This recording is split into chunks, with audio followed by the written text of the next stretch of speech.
नमस्कार। जनमानस विवेचना में आपका स्वागत है। मैं हूं अमलेंदु भूषण खान। आज हम बात करेंगे बिहार की राजनीति का। बिहार की राजनीति जो है एक बार फिर देश की सुर्खियों में है और ऐसे भी आप जानते हैं बिहार हर हमेशा राजनीति की सुर्खियों में रहता है। नीतीश कुमार कभी बीजेपी में आ जाते हैं तो कभी बीजेपी छोड़ देते हैं, कभी राजद के साथ हो जाते हैं, कभी बीजेपी के साथ हो जाते हैं, यानी ये चलता ही रहता है। यही कारण है कि प्रधानमंत्री नरेंद्र मोदी ने एक बार पटना के जनसभा में कहा था कि ये नीतीश कुमार का डीएनए जो है वो गड़बड़ है। तो फिर भी नीतीश कुमार बीजेपी के साथ सरकार में रहे।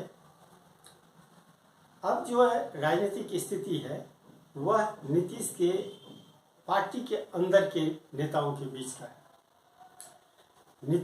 जदयू में उपेंद्र कुशवाहा ये बीजेपी की सरकार में राज्य शिक्षा मंत्री रह चुके हैं और इन्होंने जदयू से निकल करके पहले एक अलग पार्टी बना लिए थे, लेकिन इनकी हैसियत इतनी ही रही जो न तो ये जीत पाए और न ही ये कुछ कर पाए।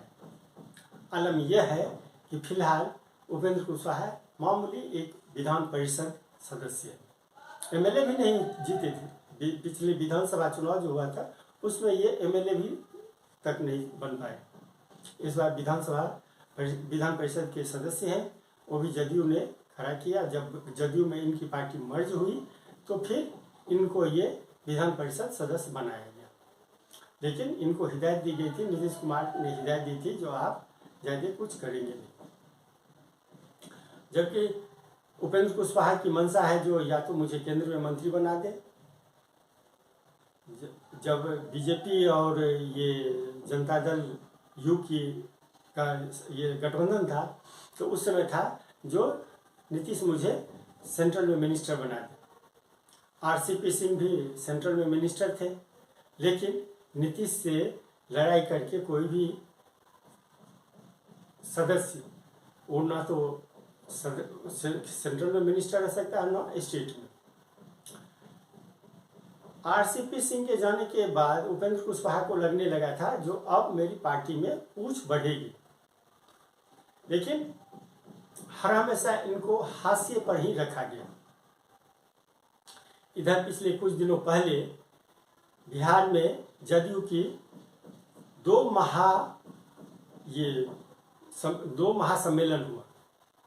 उसमें उपेंद्र कुशवाहा को आमंत्रित तक नहीं किया गया, आमंत्रण पत्र तक नहीं दिया गया। अब आप समझ सकते हैं इनकी हैसियत क्या है।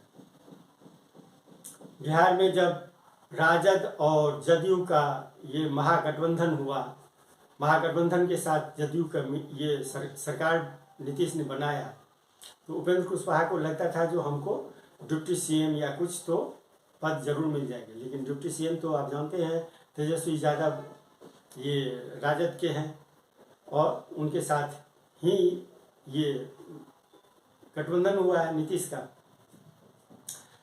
मंत्री तक नहीं इनको बनाया गया, तो ये उससे छटपटाए हुए हैं।